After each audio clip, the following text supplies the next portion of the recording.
അർബഅത്തുൻ മിന തുയൂർ, പക്ഷികളിൽ നിന്നുള്ള 4 പക്ഷികളുടെ ദുസ്വഭാവത്തെ ത്വയ്യിറു, നീ ഒഴിവാക്കിയിടും. അതിനൊക്കെ പറ്റൂല. ഏതാ 4 പക്ഷികൾ? തഊസുന, നമ്മളെ മയിൽ, നമ്മുടെ എന്ന് പറയാൻ കാരണം ദേശീയ പക്ഷിയാണെന്നുള്ള ഒരു പരിഗണന. ദീക്ക് പൂവൻകോഴി, ഖുറാബ് കാക്ക, നസ്ർ പരുന്ത്. എന്താ ഈ 4 പക്ഷികളുടെ പ്രശ്നം? ഒന്ന് കിബറാണ്. കിബർ ആർക്ക്? മയിലിന് കിബറാണ്. ഒന്ന് പീലിയല്ല വിടർത്തി കഴിഞ്ഞാൽ എന്ന് പറഞ്ഞാൽ പർദ്ദന്റെ പുറത്ത് മാലിട്ട് കഴിഞ്ഞാൽ ഉണ്ടാവുന്ന ഒരു സംഗതി, ഒരു കിബറാണ്. ഈ മയിലിന് അങ്ങനെ ഒരു പ്രശ്നമുണ്ട്, കിബർ ഉണ്ടാവും. പീലിയല്ല വിടർത്തി കഴിഞ്ഞാൽ ഞാൻ അത്യാവശ്യം കുഴപ്പമില്ല ഉണ്ടാവും. ദീക്ക് പൂവൻകോഴിന്റെ പ്രശ്നം എന്നാ? അതിന് ഷഹ്വത്ത്, അമിതമായ ലൈംഗിക ദാഹം ഉണ്ടാവും. നല്ല സുന്ദരിയായ ഭാര്യ ഉണ്ടാവും, എന്നാലും +2 പെമ്പിള്ളേർ പോകുമ്പോൾ നോക്കും.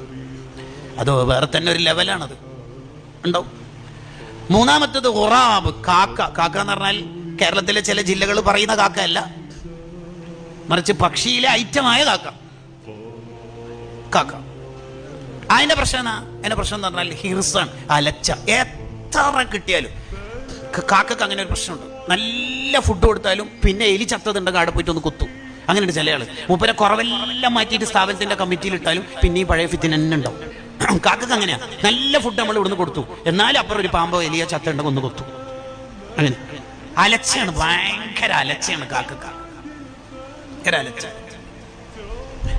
മന്തി, ബിരിയാണി, നൂൽപുട്ട്, പത്തല് എല്ലാം തിന്ന് കഴിഞ്ഞ് ആംബുലൻസിന്റെ ഓൺ അടിച്ചാലും ചോദിക്കും പുഡിങ്, ഐസ്ക്രീം ഒന്നും ഇല്ലേ? കണ്ടോ, നിങ്ങളുണ്ടല്ലോ, നിങ്ങൾ ഉണ്ടാവും. ഇതിനാണ് ആർത്തി എന്ന് പറയില്ല. അല്ലാണ്ട് ഒരു ട്രെയിനിന്റെ ഡ്രൈവറെ പേരൊന്നല്ല ഈ ആർത്തി. ഇതന്നെ ആർത്തി.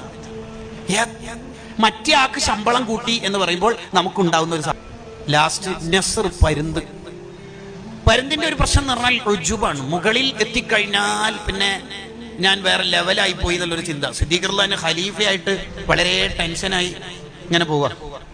അതുകൊണ്ട് ഒരു വീട്ടിൽ നിന്ന് ഇങ്ങനെ സൗണ്ട് കേൾക്കണത്. ഇന്നലെ വരെ സിദ്ദീഖ് റളിയല്ലാഹു അൻഹു നമുക്ക് ഒട്ടകത്തിന്റെ പാലൊക്കെ കറന്നത് പെണ്ണുങ്ങൾ മാത്രമേ ആ വീട്ടിലുള്ളൂ. ഇനി ആരാ നമുക്ക് ഒട്ടകത്തിന്റെ പാലൊക്കെ കറന്നു തരിക? അതിന് നമുക്ക് ശക്തിയില്ലല്ലോ, എന്താ ചെയ്യുക?